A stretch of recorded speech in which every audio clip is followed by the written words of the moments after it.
प्रेम से बोलिए शंकर भगवान की जय। हर हर महादेव। देवों का देव महादेव जी के चरणों में प्रणाम करती हूँ, मेरा प्रणाम स्वीकार हो। माता गौरी पार्वती के चरणों में प्रणाम करती हूँ, मेरा प्रणाम स्वीकार हो। गणपति ललनवा के चरणों में प्रणाम करती हूँ, मेरा प्रणाम स्वीकार हो। माता और पिताजी के चरणों में प्रणाम करती हूँ, मेरा प्रणाम स्वीकार हो। सब गुरु भैया बहना के चरणों में प्रणाम करती हूँ, मेरा प्रणाम स्वीकार हो। धरती पर बैठे धरती माता को चरण में कोटि कोटि प्रणाम करती हूँ, मेरा प्रणाम स्वीकार हो। जो भी मेरे कथा कहानी माताएं एवं बहने भाई बंधु सुन रहे हैं, मैं सबको प्रणाम करती हूँ, मेरा प्रणाम स्वीकार हो। गुरु भाई बहना, मैं एक कथा सुनाने जा रही हूँ। इस कथा को पूरा सुनिए और रहस्य जानिए। आदि नहीं, आदि सुनने में शिव गुरु का अपमान होती है, पूरा सुनने में ज्ञान होती है। इसलिए कथा को पूरा सुनिए और रहस्य जानिए। हर हर महादेव, घर घर महादेव। गुरु भाई बहना, एक राजा थे और मिथिला नगर के राजा थे। मिथिला नगर में वो जो राजा थे बड़े माननीय महान राजा थे। और एक रानी, रानी का नाम सुभद्रा था और राजा जो थे वीरभद्र नाम था। आपस में पति पत्नी में बहुत प्यार था। लेकिन गुरु भाई बहना, जो रानी थी सुभद्रा, वो भगवान के भक्त थी, भगवान का पूजा पाठ किया करती थी। और राजा जो थे, राजा कोई पूजा पाठ नहीं करते थे। रानी का पूजा पाठ देखकर राजा को मन नहीं भाता था। राजा बहुत नाराज रहते थे। राजा हर बार रानी से ही कहते थे कि हे रानी, आपका पूजा मुझे पसंद नहीं, आप पूजा पाठ ना करें तो अच्छा लगता है। रानी कहती थी कि हे स्वामीनाथ, मेरा प्राण जाते जाते भी मैं भगवान का हरि का गुण गाते रहेंगे और महादेव का पूजा करते रहेंगे। मेरे मन में, हृदय में और कुछ चीज नहीं है। मेरे मन में भगवान का मंदिर बन चुका है और उस मंदिर को हम नहीं तोड़ना चाहते हैं, जो कि श्रद्धा भक्ति से मंदिर बनता है। गुरु भाई बहना, धीरे धीरे समय बीता, रानी गर्भवती रह गई। और जब रानी गर्भवती रह गई तो रानी का ओद्र से एक कन्या जन्म लिया 9 महीना के बाद। जब कन्या जन्म लिया तो राजा जो थे, राजा एक कन्या में बहुत खुश हो गए कि मेरे घर लक्ष्मी का आवाहन हुआ है, मेरे घर लक्ष्मी प्रवेश कर गए हैं। अपने कन्या को राजा बड़ी लाड प्यार करने लगे, बहुत मान सम्मान देने लगे। राजा का रानी के लिए दिन दोगुना रात चौगुना प्यार होने लगा। लेकिन पूजा पाठ से नफरत करते रह गए। धीरे धीरे धीरे धीरे समय बीता और सिर्फ 2 साल के बाद रानी फिर से गर्भवती रह गई। और तीसरा साल बीतते बीतते रानी का ओद्र से एक कन्या फिर जन्म ले लिया। तो गुरु भाई बहना, बड़ी कन्या का राजा नाम उच्चारण करवाए तो फूलवा और छोटी का फुलेश्वरी। फूलवा और फुलेश्वरी 2 बहन थी। राजा का बेटी का बड़ी का नाम फूलवा, छोटी का फुलेश्वरी। फूलवा फुलेश्वरी 2 बहनें थी। धीरे धीरे दोनों राजा की घर में बड़ी होने लगी। अब राजा जो है, राजा रानी से नफरत करने लगे कि तुम पूजा पाठ करती हो इसलिए तुम्हें 2 बेटी हो गया। लेकिन बताइए चाची, मान लिया जाए कि जिसके ओद्र से 2 या 3 बेटी हो गया तो उसमें उसका कोई कसूर है? नहीं है। उसका क्या कसूर है? अरे भगवान जो दिए वही ना वो जन्म देगी। कहते हैं कि जो कुम्हार है वो बर्तन तो सब सुंदर सुंदर बनाता है, आवा लगा देता है, उसमें जलावन डाल के बर्तन डाल देता है, जलावन डाल देता है, पकने के लिए छोड़ देता है। किसी के पास ज़्यादा जलावन कम नहीं देता है वो, लेकिन कोई बर्तन काला हो जाता है पक के, कोई आधा कच्चा रह जाता है और कोई टेढ़ा हो जाता है, कोई पूरा लाल हो जाता है। इसमें कुम्हार का क्या दोष है? वो तो चाहता है मेरा बर्तन सारा अच्छा हो। उसी तरह माँ है, कोई भी माँ चाहेगी कि मेरा ओद्र से बेटा ना जन्मे और बेटी ना जन्मे। उसके लिए तो दोनों के लिए आस्था है। गुरु भाई बहना, जो बेचारी रानी थी, रानी राजा की ठोकरें खाने लगी। राजा हर बार कहने लगे कि तू पूजा भक्ति छोड़ दो और तुम सिर्फ घर में काम करो। धीरे धीरे समय बीता गुरु भाई बहना, रानी पूजा पाठ नहीं छोड़ी। बेटी बड़ी वाली जो थी वो 10 साल की हो गई और छोटी वाली 8 साल की, 7 साल की। अचानक रानी का पेट में दर्द उठा और दर्द से व्याकुल हो गई। जब दर्द से व्याकुल हो गई तो राजा जो है, राजा देखते हैं तो कहते हैं कि अरे तुम्हारा भगवान नहीं आएंगे तुम्हें बचाने? भगवान जरूर आएंगे। इतना भगवान को पूजा पाठ करती हो तो क्या भगवान डॉक्टर बन के नहीं आ सकते हैं? तुम्हारा भगवान तुम्हारे पास अवश्य आएंगे।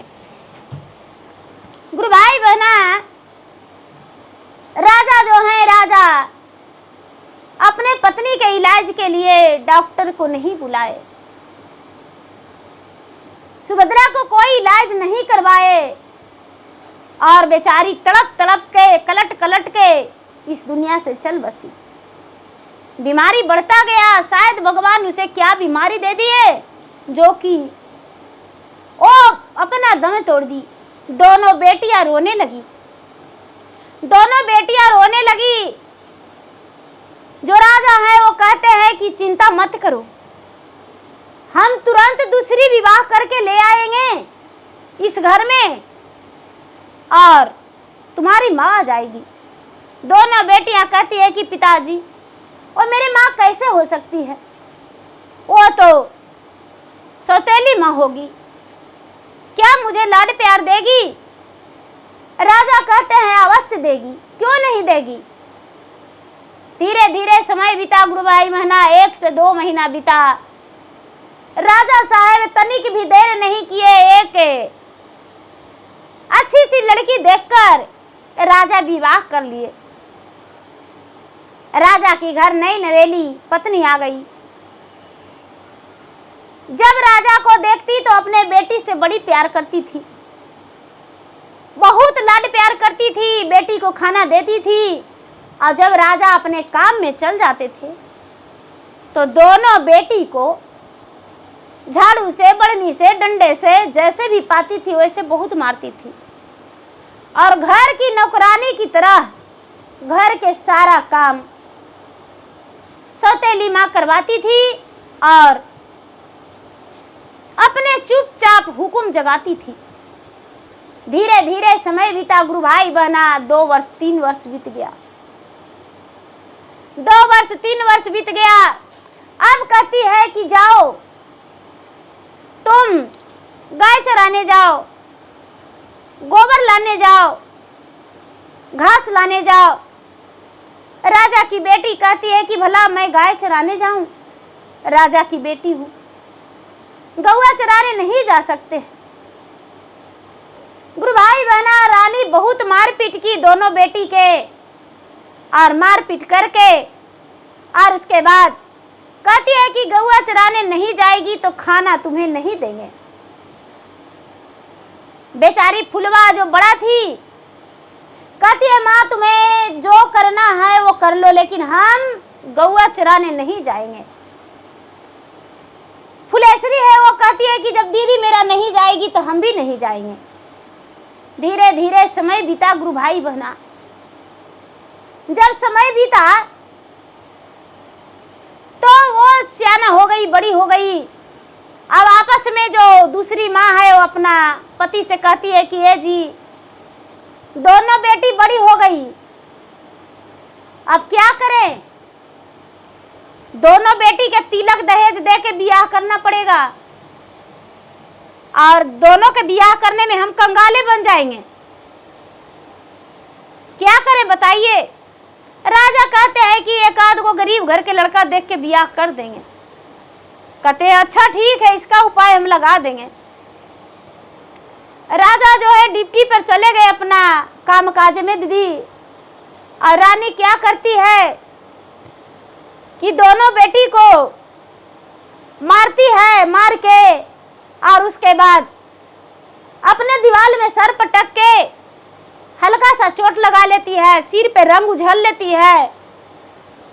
राजा आते हैं तो राजा के गोद में लपट के रोने लगती है कि राजा साहब आपका बेटी तो मुझे बहुत मारी है।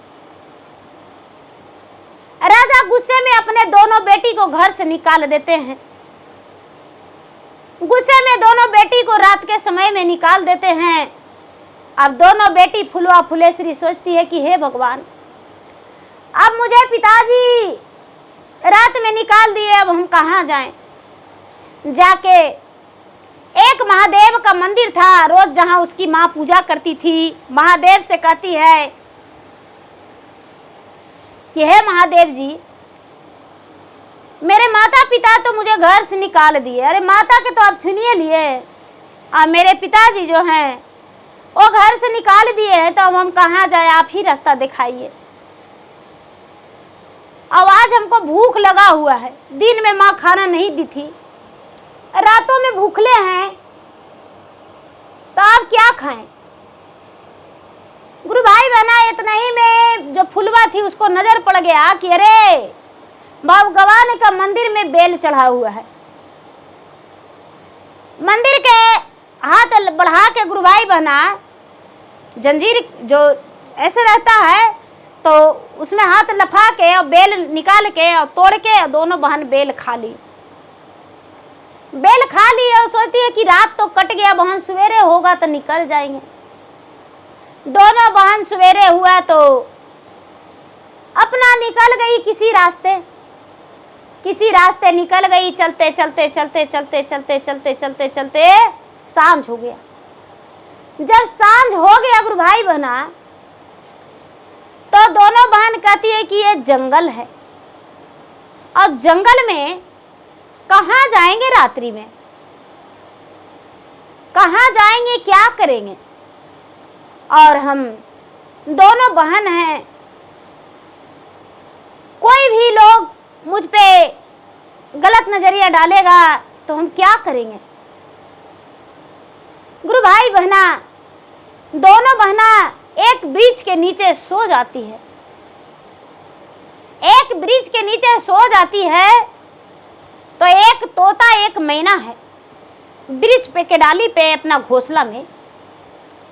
तो तोता कहता है कि हाँ, कितना सुंदर दो लड़की है, बेचारी का माँ मर गई तब सौतेली माँ घर से निकाल दी है, और सौतेली माँ जब निकाल दी है तब बाप भी इसका कसाईये बन गया। वो भी अपना बेटी को थोड़ा सा भी मोह नहीं देखा, अपना बेटी को घर से निकाल दिया है। ऐसा नहीं करना चाहिए उसके पिता को, जैसे किया है ऐसा करना चाहिए। गुरु भाई बहना, जो तोती है वो कहती है कि तो क्या है जी, तो देखो ना, कहते हैं कि इसके लिए कुछ करना है तो कुछ कीजिए, और नहीं तो झूठो मूठो काहे लगी मोह दिखा रहे हैं। तोता कहता है कि क्या करें, इसको माँ जो थी भगवान के भक्त थी, भगवान के पुजारी थी, और इसका पिता तो कसाई है शुरू से। इसको माँ तो तड़प तड़प के मर गई और इसको भी घर से निकाल दिया है। जो मैना है वो कहती है कि तो इसको लिए महादेव के पास जाइए ना, हो सकता है कि महादेव कुछ करे। तो तोता कहता है कि ठीक है, महादेव के पास जाते हैं। तोता गुरु भाई बहना उड़ान भर लिया और महादेव के पास क्षण भर में पहुंच गया। महादेव के पास पहुंच गया। महादेव उसमें विश्राम कर रहे थे। तोता जो है महादेव के पास जाके चौबगल पूरा धुमिया मचाने लगा, पूरा धुमिया मचाने लगा। जब मचाने लगा तो हर हर महादेव नमः शिवाय, हर हर महादेव नमः शिवाय पूरा करने लगा। महादेव का नींद खुला तो अपना हाथ दे दिए, तोता हाथ पर बैठ गया। कहता है तोता कि महाराज पहले मेरा प्रणाम स्वीकार कर लीजिए, उसके बाद मुझसे बातें कीजिएगा। भगवान कहते हैं तेरा प्रणाम स्वीकार किए हैं, लेकिन बोलो इस आधी रात में क्यों मेरे पास आए हो। तोता कहता है कि महाराज नजर उठा के देखिए कि मेरे घोंसले के नीचे 2 कन्या हैं और वो बिन माँ की बच्ची है, उसका माँ नहीं है, उसके पिता घर से निकाल दिया है, तो दोनों कन्या कहाँ जाएगी। उसके लिए आप कुछ सोच रखे हैं। शंकर भगवान ध्यान लगा के देखते हैं तो कहते हैं कि अरे वो तो उसका माँ मेरा भक्त थी, अरे भी दोनों बिना पूजा कैले मेरा नहीं रहती है, तो इसके लिए तो मुझे कुछ करना चाहिए, अपना भक्त को निराश हम नहीं छोड़ सकते हैं। शंकर भगवान ने 2 फल दिए उसको और बोले कि लो ये दोनों फल उसको दे देना और उसको बोलना कि जो कच्चा फल खाएगा वो राज सुख भोगेगा और जो पक्का फल खाएगा वो रानी बन जाएगा। गुरु भाई बहना, जब इस तोता लिया फल और क्षण भर में पहुंच गया और दोनों बच्ची के पास ये फल गिरा दिया। जब फल गिराया तो बड़ी बहन के सिर पर चोट लग गया, छटपटा के उठी, अरे फल है। तो तोता की आवाज मुंह से निकल रहा है, उठो बहना फल खा लो, कितनी सुंदर हो, कितनी भोली हो, कितनी अच्छी लगती हो, तुम्हारा आवाज़ कितना अच्छा लगता है। 2 फल है, जो पका फल खाएगा और राज सुख भोगेगा और जो कच्चा फल खाएगा वो रानी बनेगा। जो पका फल खाएगा और राज सुख भोगेगा, जो पका फल खाएगा राज सुख भोगेगा, जो कच्चा फल खाएगा और रानी बनेगा। ऐसा कह के गुरु भाई बहना बार बार कह रहा है। जो बड़ी बहन है सुन रही, पका फल रख दी और कच्चा खुद को खा ली। थोड़ी देर में छोटी बहन जागी तो कहती है कि अरे यहाँ पर एक फल है, कितना सुंदर फल है, आह इसे खा लेंगे तो मेरा पेट भर जाएगा। छोटी बहन फल खा ली, उसके बाद कहती है कि हाँ मैं तो आप स्वार्थी फल खा लिया, लेकिन मेरा बहन भूखी है, वो मुझसे बड़ी है, इसके लिए क्या करूं। इसके लिए मुझे फल लाने को लिए जाना पड़ेगा। क्या करती है गुरु भाई बहना कि छोटी बहन उठ के और रात में ही चलने लगती है रास्ता, चलने लगती है रास्ता।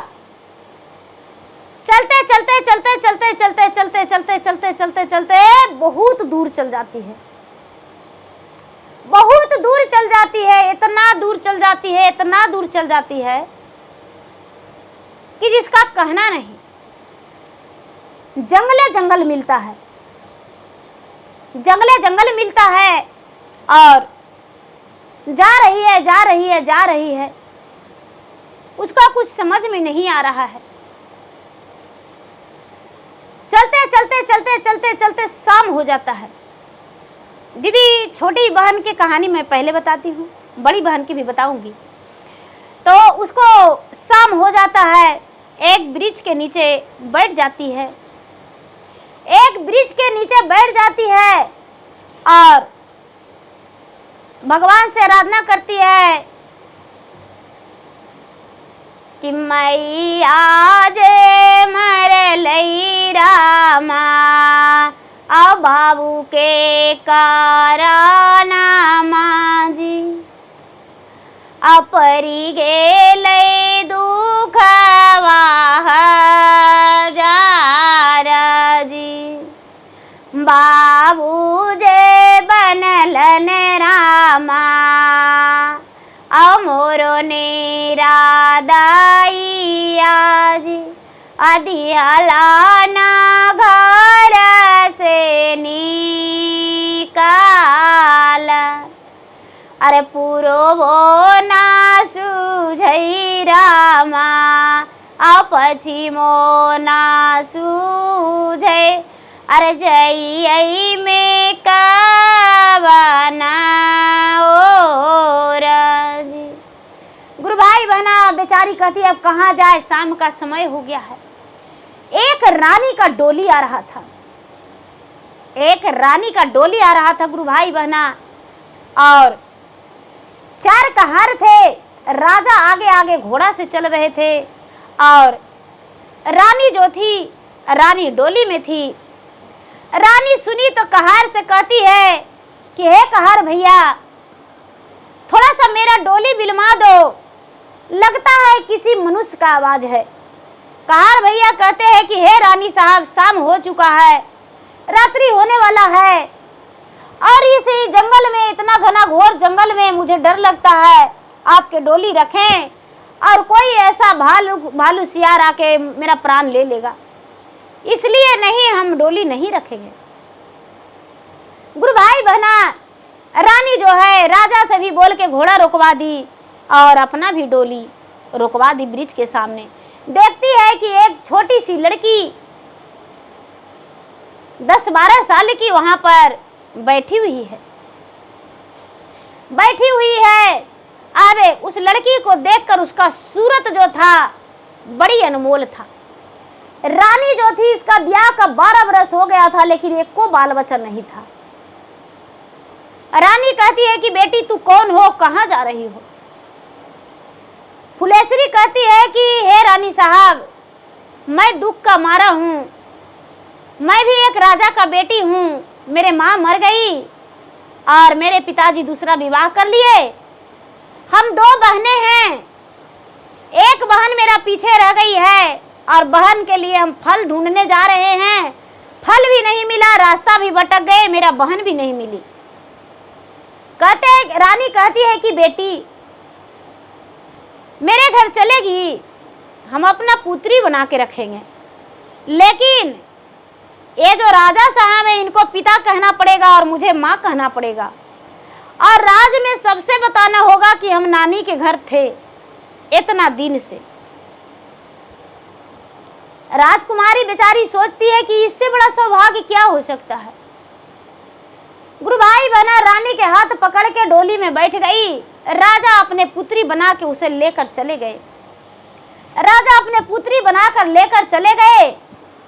राज में पूरा ढिड़वारा बजवा दिए कि भाई 12 बरस से मेरा बेटी जो नानिहाल में रहती थी, आज हम घर लेकर आ गए हैं, आज हम घर लेकर आ गए हैं। मेरे साला साहब का संतान नहीं था तो मेरा बेटी को रख लिए थे, उनका बेटा को छठियार में गए, अपना पुत्री को हम लेकर आ गए। सारे लोग को यही जानकारी था, राजा बोल रखे थे कि मेरा एक बेटी जो है मेरा ससुराल में है, यानी वो अपना ननिहाल में है, रानी का मैका में है। सब लोग उसको, राजा को बेटी समझ गए और स्वीकार लिए राजा। अब तो उसका दिन दुगना रात चौगुना खुशी हो गया। गुरु भाई बहना ढिलुआ पे ढिलती, दूध भात कटोरी में खाती, घर में मास्टर साहब आते पढ़ाने को लिए और वो पढ़ाई करती।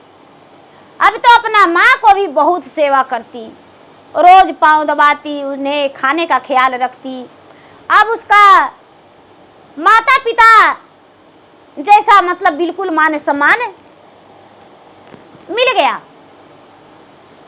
माता पिता एकदम मानने लगे। फुलेश्वरी जो थी माता मानने लगी, पिता मानने लगी, और वो भी अपने बच्ची का प्यार देने लगे। अब तो राजा की बेटी बन के रहने लगी। अब यहाँ का कहानी यही रखते हैं दीदी, फिर से आगे बढ़ाएंगे, यहाँ पर आएंगे। जब फुलवा है दीदी, सवेरे नींद टूटा तो देखती है कि मेरा बहन नहीं है, मेरा बहन नहीं है, तो अब क्या करें? खोजने लगी और खोजने लगी तो खोजते खोजते वही सटले जंगल से निकल गई। एक गांव दिखा तो सोचती है कि शायद भूखी प्यासी गांव में गई होगी। गांव में गई होगी तो गांव में गई गुरु भाई बहना तो गांव में पूरा हाहाकार मचा हुआ था। सारे लोग पूरा शोक मना रहे थे। अब क्यों शोक मना रहे थे? वहां का जो राजा थे, उनका बेटा का पत्नी का देहांत हो गया था। वो ब्याह होकर आई थी और कोहबर में ही उसे नाग डस लिया था। कोहबर में उसको नाग डस लिया था और सवेरे उसका पत्नी का लाश निकला। अब ये देखकर राजकुमार को रहा नहीं गया। राजकुमार भी बेहोश थे, जो होश नहीं आ रहा था। गुरु भाई बहना, ये जो फुलवा थी उस गांव में पानी पीने गई और हल्ला हंगामा देखकर राजा के द्वार पर पहुंच गई। राजा के द्वार पर पहुंच गई गुरु भाई बहना, तो सारे लोग देखे इसको तो कहते हैं कि अरे राजा का बेटा को बचाने का एक उपाय है।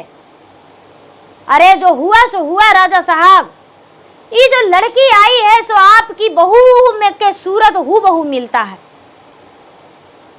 राजा देखे तो इसको हाथ पकड़ के कहते हैं कि बेटी तू कौन हो? जो फुलवा है वो कहती है कि राजा साहब, मैं एक अभागिन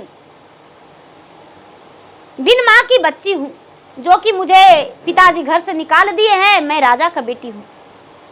कहते हैं कि देखो बेटी, बुरा न मानो तो एक बात कहते हैं। बोलिए राजा साहब, मैं स्वीकार करता हूं। देखो बेटी, मेरा बेटा के जान बचाने के लिए तू मेरा बहू बनेगी। कहती है कि देखिए राजा साहब, आपका बहू जो है उसका तो लाश का भी आप कर्मठ नहीं किए हैं, अग्नि संस्कार नहीं किए हैं, और मुझे कैसे अपना बहू स्वीकारेंगे? राजा कहते हैं कि जब समय आएगा तो दोनों का शादी कर देंगे, अभी के लिए तुम मेरा बहू बन जाओ। वो जो फुलवा थी वो स्वीकार ली गुरु भाई बहना, और स्वीकार के और अपने जो राजा थे राजकुमार के पास, राजा के बेटा जो राजकुमार थे उनके पास जाके और उनका सर में तेल लगड़ने लगी। लोग जो थे उनका पत्नी का लाश को ले जाके क्रियाकर्मठ कर दिए और सब उनसे इलोत में उनको ना जानकारी होने के बाद मानिए कि विष्णुपत ले जाके सारी कर्मठ वही कर दिए। सब ब्राह्मण जवनार सब वहीं पर कर दिए, बोझ भंडारा जितना था से सब उन्हीं कर दिए। गुरु भाई बहना, अब क्या होता है, ये जो लड़की है वो जाके अपने उन्हें पति स्वीकार के और उनका सर में तेल लगड़ने लगी और कहने लगी कि स्वामीनाथ, आप इतना उदास रहेंगे तो मेरा जीवन कैसे चलेगा? आंखें राजा के खुला तो देखते हैं कि बिल्कुल हूबहू मेरा पत्नी है। उन्हीं का जोड़ा पहन ली और पहन के और कहा मैं आपकी पत्नी हूं। सारे लोग कहने लगे कि ये राजा साहब, अरे जो होना था हो ही गया, आपको बेटा को भी बाद में पता चलेगा तो नहीं समझ में आएगा। ऐसा है कि अपना बेटा से बोलिए कि आपका पत्नी जो है तुम्हारा वो मर चुकी थी, फिर से वो जीवित हुई है, तो फिर से तुम्हें शादी करना पड़ेगा, फेरा लेने पड़ेगा। राजा साहब कुछ भी अपना बेटा से कह के बात को मनवा दिए और फुलवा के साथ अपने बेटा को विवाह कर दिए। गुरु भाई बहना, फुलवा जो थी, फुलवा राज सुख भोगने लगी, उसे राज सुख मिल गया, क्योंकि वो तो राजघराने की बहू बन गई और बहू बन गई तो राज सुख उसको मिल गया। अब उसका तो कोई दुख नहीं। धीरे धीरे समय बीता। गुरु भाई बहना, फुलेश्वरी जो थी वो तो बेटी बन के रह रही थी, राजघराने की राजकुमारी बन के रह रही थी। धीरे धीरे समय बीता। जब 16 बरस की हुई फुलेश्वरी, तो उसके माता पिता जो माने हुए मुंह बेले माता पिता थे, वो अपने बेटी के लिए अच्छे घर पर ढूंढने लगे, अच्छे घर पर ढूंढने लगे गुरु भाई बहना। तो ढूंढते ढूंढते ढूंढते ढूंढते उनका एक अच्छा सा परिवार, अच्छा सा घर मिल गया, अच्छा सा बर मिल गया और फुलेश्वरी का शादी तय हो गया। फुलेश्वरी का शादी तय हो गया, दिन ठिकाना सब बैठ गया। राजा साहब सारी नगर में न्योता दिए और वहां फुलवा के घर भी न्योता दिए, फुलवा के राजा के समझ के, कोई रिश्तेदार लगते थे वही समझ के। जब फुलेश्वरी चौका पर बैठी है तो गुरु भाई बहना, नहीं उसको माता की याद आ रहा है, नहीं पिता की याद आ रहा है, नहीं और किसी का उसका बहन का याद आ रहा है कि आज जो मेरा बहन रहती तो आज बड़ा खुशी का बात था। आज मेरे शादी में बहन आती, रहती, सारी काजें करती, कन्यादान करती, मेरे बहन के हाथों होता, कितना खुशी होता। आज मेरे सारी सुख बहन देखती तो। गुरु भाई बहना, शाम हो गया, बारात आने का टाइम हो गया, तो फुलवा पति पत्नी दोनों पहुंचे, अनजान में ही सही, लेकिन पति पत्नी दोनों पहुंचे निमंत्रण स्वीकार के, राजा का निमंत्रण स्वीकार के और पहुंचे गुरु भाई बहना। तो जो फुलवा के पति है वो बारात संभालने में चले गए और जो फुलवा है वो घर के अंदर गई। सारे लोग बोले, सारे लोग एक दूसरे से परिचय करते हैं कि आपका घर कहाँ है, आपका घर कहाँ है, आपका घर कहाँ है। गुरु भाई बहना सारे लोग बताए तो ये कहती है कि भाई हम तो आए हैं, अपना नगर के गांव के नाम बताई। सब लोग एक दूसरे से परिचय किए। जब फुलेश्वरी दुल्हन बन के गुरु भाई बहना मंडप पर आ रही थी तो देखती है फुलवा तो आंखें लड़ जाता है कि अरे ये तो मेरा बहन है, मेरा बहन है। बहन के पास जाके कहती है कि बहन तुम, दोनों बहन गले मिल के कहती है कि बहन दीदी, मेरा सौभाग्य है कि आज तुम मेरे शादी में आई हो, बड़ी खुशी की बात है। मुझे तो मंडप पर बैठने का मन नहीं कर रहा था कि लेकिन मैं कहाँ खोजते तुम्हें। फुलवा भी कहती है कि बहन तुझे मैं कहाँ कहाँ नहीं ढूंढा, बहुत ढूंढा, लेकिन मुझे समझ में नहीं आ रहा था कहाँ ढूंढूं। आज दोनों का मिलन हो गया। गुरु भाई बहना जो मुंह बोले पिता थे, धीरे से चुपके से जाके फुलवा कहती है कि पिताजी आपके घर निमंत्रण आए, निमंत्रण में हम आए लेकिन धन हो गए। कहते हैं कैसे? तो पिताजी जो आपकी बेटी है वो मेरा सगी बहन है। राजा कहते हैं कि बेटी इस बात को किसी को मत बताना और हम दोनों को मान सम्मान बेटी की तरह रखेंगे। वो छोटी बेटी, तुम मेरी बड़ी बेटी हो। अब गुरु भाई बहना ब्याह हो गया, फुलेश्वरी भी अपना ससुराल चल गई। अब जब भी माँ का याद आता, मायका का याद आता, तो फुलवा अपने बहन के घर यानी जहाँ बहन रहती थी, अपने मानो कि मुंह बोले पिता के पास जाती थी और अपना घर आ जाती थी। मान सम्मान राजा दोनों बहन को बेटी के बराबर देने लगे। धीरे धीरे धीरे धीरे कई वर्ष बीत गया गुरु भाई बहना। कई वर्ष बीतने के बाद राजा और रानी दोनों बेटियां के पुण्य प्रताप से, आशीर्वाद से या तो श्राप से कहिए, निसंतान ही रह गए। उनका कोई संतान नहीं। और लोग जब गांव वाला जाने कि दोनों मिलके और अपना बेटी को धक्का मार के घर से निकाल दिए हैं, तो गांव का लोग उन्हें धक्का मार के गांव का लोग निकाल दिए। और जब गांव का लोग निकाल दिए तो राजा और उनकी दूसरी पत्नी दोनों दर दर भटकने लगे, दर दर भटकने लगे। उन्हें काम भी नहीं मिलने लगा। धीरे धीरे समय बीतते बीतते भीख मांग मांग के खाने लगे, भीख मांग मांग के खाने लगे, इधर उधर टहलने लगे, कभी वहाँ मांगते कभी वहाँ मांगते। उनका उसी तरह समय बीत रहा था। धीरे धीरे धीरे धीरे समय बीतते बीतते अपने बेटी के दरवाजा पर गए भीख मांगने। बेटी जो थी, बेटी छत पर से देख रही थी, अपने माता पिता को देख उसका रोमता कांपने लगा और अपना पति से कहती है कि हे स्वामीनाथ, जो दरवाजे पर भिखारी है वो कोई और नहीं, कौन है? वो मेरे पिता हैं राक्षस, जो मुझे धक्के मार के निकाले थे, और वो मेरी माता है सौतेली, जो मुझ पे अत्याचार की थी। गुरु भाई बहना, बेटी अब क्या करती है कि सूप भर चावल लेके अब माता पिता को भिक्षा देने जाती है। भिक्षा देते समय कहती है कि पिताजी आप मुझे धक्के मार के निकाल दिए थे। तो जिसका जीवन में सुख रहता है उसे कोई दुख नहीं दे सकता है। आज हम कहाँ हैं पिताजी, आप कहाँ हैं? राजा कहते हैं बेटी अपना महलिया में मुझे एगो कोनवा में जगह दे दो बेटी। रानी कहती है बेटी नौकरानियां बन के रहेंगे, लेकिन अपना घर में जगह दे दो। बेटी कहती है कि नहीं पिताजी, हम नहीं रह सकते हैं, रख सकते हैं। अरे मेरे ऊपर पूरा परिवार है, तो आपको हम कैसे रख सकते हैं? कैसे कह सकते हैं कि भिखारी मेरे माता पिता हैं? जाइए जहाँ जाना होगा, जहाँ जाइए।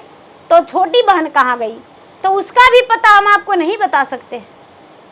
हमको नहीं पता कहाँ गई, आप मेरे दरवाजे से चल जाइए। गुरु भाई बहना, माता पिता जो थे दरवाजे से चले गए, अपना ठोकर खाते भीख मांगते उनका जीवन बीता। दोनों बेटी का सुखी जीवन बीता। तो भगवान जो दयावान हो जाते हैं तो उनके पास सब कुछ हो जाता है। दोनों बहन का सुख लिखा हुआ था तो दुख कैसे होता? माँ का उसका आशीर्वाद था, उसका माँ का आशीर्वाद दोनों बेटियां के साथ थी, तो उसके जीवन में कभी दुख नहीं हुआ। तो गुरु भाई बहना, मेरा वीडियो अच्छा लगे तो मेरा वीडियो को लाइक करें, शेयर करें। चैनल पर यदि नए हैं तो चैनल का सब्सक्राइब करें, बेल आइकन घंटी को दबाएं, जो कि मेरा वीडियो का नोटिफिकेशन सबसे पहले आपके पास जाए। आप मेरा वीडियो सुन सके, कमेंट बॉक्स में हर हर महादेव जय शिव गुरु जरूर लिखें। धन्यवाद। हर हर महादेव, घर घर महादेव। प्रेम से बोलिए शंकर भगवान की जय।